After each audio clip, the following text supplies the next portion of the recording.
Be honest with yourself. Did you start this video because you were genuinely interested, or just because you wanted something playing in the background? If you're still here, that means your attention has already lasted more than 10 seconds. A goldfish can focus for about 9, not a huge difference, but still something to be proud of. Let me tell you about yourself. You live in a constant state of dopamine anticipation. Not pleasure, anticipation. Your brain is afraid to stay without stimulation, not because it's weak, but because it's used to it. Every swipe is a chance to find something you'll like. Sometimes you win, and you keep going, chasing the next dose. You might say, this is all nonsense. I can easily watch movies and TV shows. And that's almost true. Just clarify one thing. While the movie is playing, are you on your phone? Or does your concentration end exactly when you finish your food? The movie keeps going, but you don't. And sometimes you catch yourself having a strange thought. You want to scroll the feed, but you're already scrolling the feed. You're constantly looking for something better, and it's already automatic. And that's exactly why second screen videos became so popular. Carpet cleaning, Subway Surfers, Minecraft parkour, soap, slime balls. The main content is no longer the main thing, and it can be anything. What matters is that the brain has something to latch onto. This is all called visual chewing gum. The image has to keep moving, because a still image is a risk.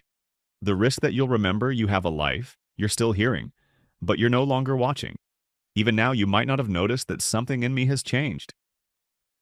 Attention doesn't scatter suddenly, but the focus is already gone. You feel like you're seeing everything. But in reality, nothing. The problem is a system that keeps improving itself.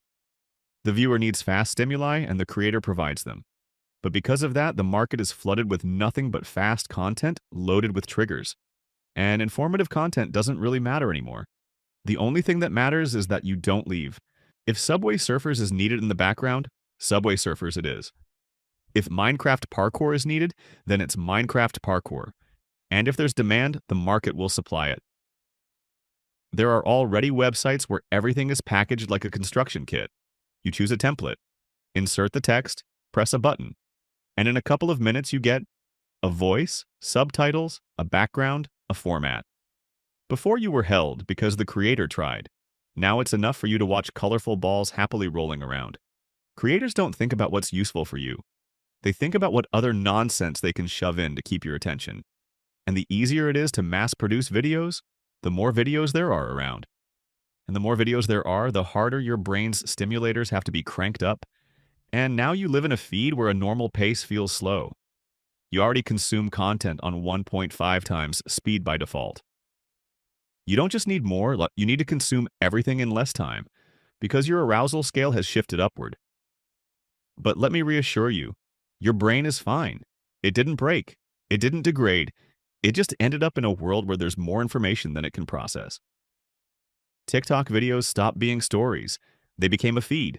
Fragments of emotions, reactions. Meaning takes time and effort to convey. And now all of this is just an emotion speedrun. New short-form content pushed out the old video format, because the old one requires time, and anything longer than 15 seconds already feels irritating. The brain chooses efficiency. You don't scroll for pleasure, but for the search of it. Sometimes you find it. The brain feels good, and then it's empty again. And to feel something again, you need a stronger stimulus. Brighter, louder. That's how overstimulation appears. What used to bring joy now feels meh. Creators understand this and amplify the delivery. But the market doesn't stop.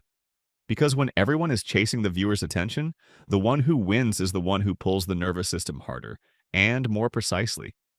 That's how brain rot appears. A new environment where everything is made not to explain but to keep you from leaving. Short phrases, big subtitles. 1 or 2 words on the screen, constant pacing, and a background that has no meaning but has speed.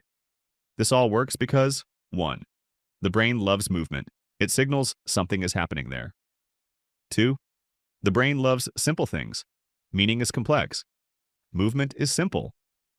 3. The brain loves chance. The next second might be more interesting. For the brain rot is when a 6 to 7 sounds smarter than your thoughts about why your parents had the same last name before marriage. You're no longer watching content. You're checking whether it gets better next. It's the same mechanism as casino slot machines. And this is where some people get a convenient idea. To call this ADHD, right now almost everyone has a friend who says, "Look at me, I can't focus. I have ADHD. I'm not lazy, I just have ADHD. I didn't finish reading, didn't finish my work, didn't even wipe my ass. That's all my ADHD." It all becomes an excuse. I'm not lazy, I'm just like this. Convenient, because it removes responsibility. ADHD is not scrolling addiction. Scattered attention exists in almost everyone, not because we were born this way, but because we were trained into it. The brain adapts to noise, to cold, to stimulation, and in a world of endless irritants, it did the only thing possible. It dulled sensitivity, but didn't remove the dependence. But if we acquired this dependence, there are those who were born into it. Brain rot has its own fans. This is what is called our future, the iPad kids. These are children growing up with a tablet who don't see the screen as a source of entertainment. For them, it's a background environment, like light or sound. At the moment when intellectual and analytical abilities are forming, the child receives screen content that requires no mental effort. But video, animation, changing frames, all of this becomes the standard level of nervous system arousal. As a result, silence doesn't feel like a pause, but as a deficit in development. The modern child almost never stays without content. Any pause is immediately filled by a screen. Because if silence comes, questions arise. Will dad really come back? And when such a person grows up, it's hard for them to do things where nothing happens immediately on its own. If you watch this video to the end, you already have something that is considered rare today, the ability to focus your attention. A like on this video isn't just support for the channel. It's a direct way to tell the algorithm that you came here to develop, not just to scroll the feed mindlessly. Write what you'd like the next videos to be about and subscribe, and keep developing.